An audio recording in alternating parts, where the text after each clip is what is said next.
دەستپێکە پەیوەندیە ناوبەرە کورد و فرانسای دی دیرۆکە مۆدرن de li salên şêstiyên sed sala bîstan vedîgere. Ev jî dema hejmareka xwendekarên Fransî bi armanca temamkirina têza doktoraya xwe serdana Herêma Kurdistanê kirin. Can-Marî Pradî yek ji wan xwendekaran bû ku di sala 1966 de ji Tehranê çû Bexdayê û ji wê derê jî hat Herêma Kurdistanê. Ew xwendekar di hevpeyvînekê de sala 2019 behsa rojên xwên li Herêma Kurdistanê dike ku gelek caran Mustafa Barzanî dîtiye û dibêje jî Barzanî dizane ku Zilhêz bi temamî û wek pêwîst piştevaniya wî nakin ku bi sadeyî û rast û eşkere jê re gotiye. Em ji bo armanceke rast û mafekî rewa xebatê dikin. Lewra pêwîst e civaka navdewletî piştevaniya me bike. Em li dijî terorê ne û her dem jî berê xwe nadinê. Piştî vegera Can-Marî bo Parîsê hewl da pirsa Kurd bo civaka Fransî zelal bike. Sala 1968 pirtûkek bi navê Kurd Şoreşa Bêdeng belav kir ku behsa pirsa Kurd dike. Piştre ew welatiyê Fransî bo koşka Elîze hat vexwandin û li wê derê bo dîplomat û fermandarên serbazî eşkere kir ku Kurd xwediyê dozekê ne û dixwazin vê dozê biriya siyasî çareser bikin. Ji Ğeynî Pradî çend kesên din ên Fransî di wê demê de rola wan hebû ku pirsa Kurd bo berpirsan û civaka Fransî zelal bikin. Di dema xwe da yekî Fransî bi navê René Moriès hat Kurdistanê û kitêbek nivîsan Kurdistan yan Neman. Îja ew besteler bû di vê derê.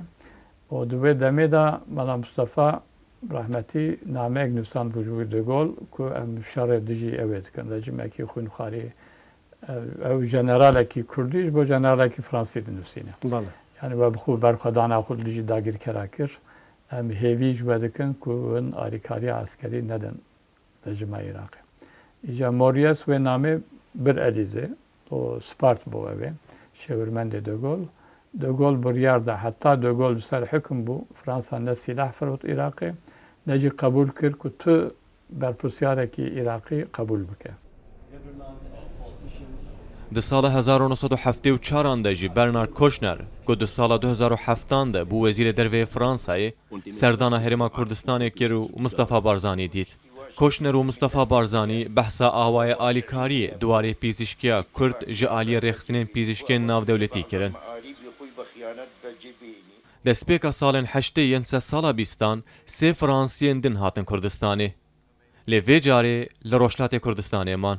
Di îlona sala 1980 de tîmeka rêxistina pîzîşkên navdewletî çûn bajarê Şino yê Rojhilatê Kurdistanê û nêzîkî 6 mehan li wê derê man û alîkariya pîzîşkî pêşkêş kirin.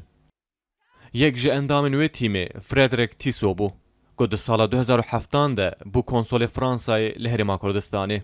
Tissot di hevpeyvînekê de li gel tora medyaya Rûdawê behsa wê yekê dike.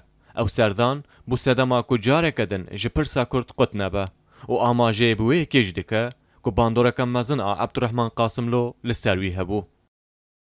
بەڵێ ئەو مامۆستای من بوو هەموو بەسەرهاتەکانی خەڵکی کوردی فێر کردم بەسەرهاتی مەهاباد هەروەها چیرۆکی کۆچکردنی مەلا مستەفا بۆ یەکێتی سۆڤیەت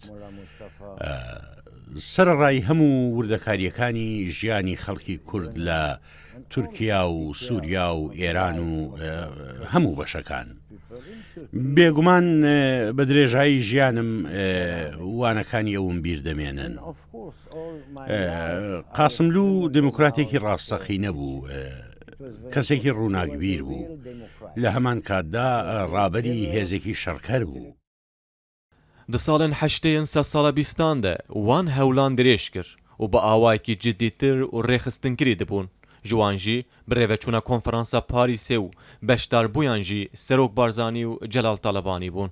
Bernard Kouchner لە ساڵی 1974 لە حاجی ئۆمەران چاوی بە مەلا مستەفا بارزانی کەوت بوو.